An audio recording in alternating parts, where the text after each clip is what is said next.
안녕하세요. 스카터쿠 진입니다. 2023년이 이제 며칠 안 남았죠. 그래서 23년 한 해 동안 우리 스카형이 무엇을 했는지 정리해 보려고 합니다. 그럼 가시죠. 먼저 글로벌 발매는 2022년 12월 15일, 국내 발매는 조던 서울과 조던 홍대에서 12월 17일에 발매하고, 그리고 뜬금없이 쇼크 드랍으로 국내 나이키 공홈에서 2023년 3월 28일에 발매된 트래비스 스캇 조던 1 로우 블랙 팬텀입니다. 블랙 팬텀 발매와 동시에 트래비스 스캇 공홈과 나이키 공홈에서는 블랙 팬텀 발매에 따른 머천다이즈들도 발매되었죠. 트래비스 스캇과 나이키의 협업 제품에는 올 블랙 컬러의 신발이 없었기에 나름 신선한 컬러웨이라고 개인적으로 마음에 들어 했었지만 초반에는 큰 인기를 끌지 못했었죠. 또 국내 공홈에서 발매되고 나서는 그 인기 많은 트래비스 스캇 조던 1 로우 시리즈임에도 불구하고 리셀가가 40만원에서 50만원대로 형성이 되었습니다. 제가 다뤘던 영상에서도 말씀드렸다시피 생각보다 코디하기가 어렵다 라고 말씀을 드리기도 했었죠. 저는 22년 12월에 구매하고 꾸준히 신고 있는데요. 신으면 신을수록 매력이 더 느껴지고 괜찮은 신발이라고 생각하게 되어 지금은 아주 잘 신고 있습니다. 다른 분들도 그렇게 느끼셨는지 트래비스 스캇 조던 1 로우 블랙 팬텀이 현재 12월 23일 기준으로 리셀가는 60에서 90만원대 형성되어 있으며 중개 플랫폼 크림에서는 14,000건의 거래가 이루어졌네요. 내피 쪽이 울 소재로 되어 있어 한 번만 신어도 보풀이 생긴다는 점과 여름에 신기에는 많이 더울 수 있다는 단점이 있지만 올 블랙 스캇 신발 이거 귀하거든요. 한번 도전해 보심이 어떨지. 블랙 팬텀으로부터 약 4개월 뒤 2023년 4월 26일에 발매한 트래비스 스캇과 나이키가 협업하여 나온 조던 1으로는 5번째 시리즈인 트래비스 스캇 조던 1 로우 미디엄 올리브 우먼즈 제품입니다. 지난 1월에 다뤘던 2023년 스캇 소식 영상에서는 3월에 발매될 것이라 했었지만 한 달 연기되어 4월에 발매되었네요. 마찬가지로 미디엄 올리브 발매와 동시에 나이키 공홈과 트래비스 스캇 공홈에서는 각각 머천다이즈들 도 발매되었죠. 미디엄 올리브 제품은 우먼즈로 나온 조던 1이고 PS, TD 사이즈 제품까지 나와 맨즈 사이즈를 제외한 패밀리 사이즈로 발매했습니다. 처음에 루머 이미지로만 떴을 때에는 다들 우먼즈로 왜 나오냐? 색깔놀이 하냐? 등의 부정적인 의견들이 많았었습니다. 물론 저도 처음에는 색깔놀이라고 생각을 하기도 했죠. 하지만 보면 볼수록 스캇다운 신발이라는 생각이 들었습니다. 누벅 소재와 올리브 컬러의 사용이 제가 좋아하는 스캇 맛을 더해줘서 신으면 신을수록 마음에 들고 이쁘다는 생각이 들더라고요. 실물로 보게 되면 더욱더 빠져드는 그런 마성의 매력이 있는 신발이라고 생각합니다. 심지어 우먼즈로 나왔기에 여성분들이 신어도 매우 잘 어울리기도 하고요. 특히 르세라핌의 채원님은 완벽하게 잘 어울렸죠? 블랙 팬텀과는 다르게 트래비스 스캇 조던 1 시리즈의 명성을 되찾기도 했습니다. 리셀가는 90에서 100만원대에 형성되어 있고 크림에서는 11,000건의 거래가 이루어졌네요. 다만 이 신발은 우먼즈로 발매를 했기 때문에 남성분들이 구매하게 되신다면 사이즈를 잘 선택하셔야 한다는 점 참고 부탁드려요. 사이즈 팁은 제 이전 영상에서 확인해주세요. 그리고 이 제품을 마지막으로 트래비스 스캇과 나이키의 협업 제품으로 조던 1으로 나오는 게 마지막이라는 소식도 전해지긴 했죠. 결국 그 말은 사실이 아니었지만요.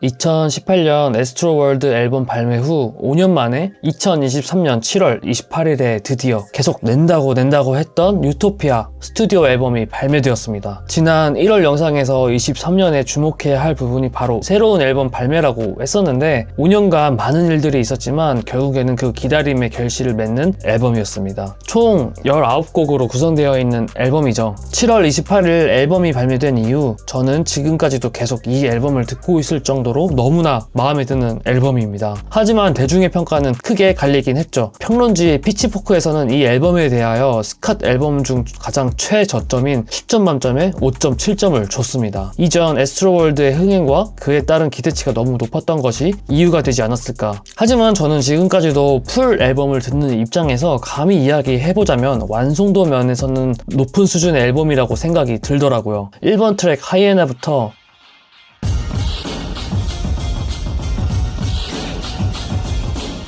19번 트랙 Till Further Notice까지 듣다 보면 스캇 형이 생각하는 유토피아로 출발하면서 그 유토피아를 즐기고 마지막에는 집으로 떠나는 느낌을 받게 되더라고요. 지난 앨범의 시컷 모드와 같은 띵곡들이 없는 대신 앨범 전체의 플로우가 자연스럽고 뛰어나며 퀄리티가 전곡 높은 앨범이라고 생각이 들었습니다. 다만 아쉬운 점은 K-팝이라는 곡은 이 앨범의 분위기를 깨는 듯한 느낌이 있기는 합니다. 하지만 현재 유토피아 앨범은 2억 스트리밍을 돌파했고, 와, 2억? 앨범은 100만 부가 판매되었으며 내년 2월 5일에 열리는 그래미 어워즈에 올해의 랩 앨범 후보에도 올라가 있습니다. 지난 애스트로월드는 아쉽게도 수상하지 못했지만 이번 유토피아 앨범은 꼭 수상할 수 있길 바래, 스캇 형. 그리고 이렇게 스캇 형이 단순히 앨범만 내지는 않죠. 앨범이 발매된 7월 28일 전부터 유토피아 머천다이즈들을 발매해 트래비스 스캇 공홈에서 판매하기도 했습니다. 정말 다양한 머천들이 나왔는데 이번에는 머천과 함께 앨범이 패키지로 되어 판매되는 그런 상수를 보여주기도 했죠. 그게 이번 앨범의 흥행에도 영향을 끼치지 않았나 싶기도. 여튼 앨범이 발매되고 일주일 후에 모든 머천을 보내준다 했지만 머천들은 10에서 13주 후에 결국 받게 되어 제가 몇몇 머천들을 리뷰하게 되었죠. 거기 보시면 저의 분노가 느껴질 겁니다. 그리고 가장 최악의 머천다이즈라고 할 수 있는 머천은 바로 유토피아 에어포스 1입니다. 사전 공시 없이 배송 딜레이, 맨즈가 아닌 우먼주로 보내기, 정말 성의 없는 협업 퀄리티 등 만족할 수가 없는 머천이었습니다. 스캇 형, 진짜 지킬 수 있는 약속만 하자. 앨범 잘 내놓고 이게 뭐야. 그리고 2023년 10월 13일, 그런데 짜잔, 절대라는 건 없군요를 시전하면서 트래비스 스캇과 나이키가 협업하여 나오는 조던 1이 또 나왔습니다. 분명 지난 미디엄 올리브가 마지막이라고 했었지만요, 뭐 골프화로 나왔으니 이거 좀 달라 라는 심보일까요? 바로 트래비스 스캇 조던 1 로우 골프 뉴트럴 올리브 제품이 발매되었습니다. 이전에 나왔던 리버스 모카와 컬러웨이가 비슷하기도 하고 또 조던 1으로 나온다는 것 때문에 많은 사람들에게 부정적인 평가를 받긴 했습니다. 하지만 그 부정적인 걸 수량으로 해결한 느낌이죠. 저도 발매 당일에 구하긴 했는데 가격대가 낮아지지 않고 오히려 높아지고 있더라고요. 실물로 보면 또 괜찮은 느낌도 있습니다. 제가 좋아하는 스캇 맛도 살아있으며 기존 리버스 모카와는 또 다른 매력이 느껴지는 뭐 그런 신발이랄까요? 골프화라고 해서 일상화로 신으면 불편하지 않을까? 했지만 전혀 그렇지 않아 예쁘게 신고 다니고 있습니다. 현재 리셀가는 90에서 120만원대에 형성되어 있긴 하지만 중개 플랫폼 크림에서는 거래 건수가 1076건으로 상당히 적은 거래가 이뤄졌네요. 골프화라 비인기로 생각했지만 소량 발매라 상대적으로 높은 가격이기 때문에 그렇게 된 것으로 보여집니다. 그리고 이번 발매에는 온전히 신발만 발매되고 다른 머천다이즈는 발매되지 않았네요. 지난 영상에서 말씀드렸다시피 나이키 외의 브랜드와의 협업도 기대해 볼만하다 라고 했었는데 올해에는 단 하나의 브랜드와 협업을 진행했습니다. 그것도 무려 오데마 피게와의 협업을 말이죠. 12월 1일 트래비스 스캇과 오데마 피게 협업 시계가 발매되었습니다. 원래 오데마 피게는 고급 시계 브랜드로 알려져 있죠. 시계가 억 단위니까요. 그런 브랜드와 스캇 형이 협업한 시계라니. 수량은 200개, 가격은 2억 6천만 원 정도? 정말 가지고 싶었지만 돈 2억 5천만 원이 부족해서 아쉽게도 구매하지 못했습니다. 참 아깝죠? 국내에는 한 개가 들어왔다고 하는데 제 구독자분들 중에 구매하신 분 계실지 모르겠네요. 있다면 구경이라도 시켜주세요. 농담입니다. 실제 착용한 사진들을 보면은 오데마 피게라서 이뻐 보이는 것도 있지만 실제 디자인이 꽤 괜찮아 보이더라고요. 또 확실히 스캇 형은 브라운을 좋아한다라는 걸 보여주기도 합니다. 브라운이 스캇 형의 아이덴티티가 되어버렸죠. 또한 시계 발매와 동시에 트래비스 스캇 공홈에서는 오데마 피게 협업 머천다이즈도 발매했습니다. 저는 하나도 구매하지는 않았지만요. 바로 다음 발매할 제품 때문에요.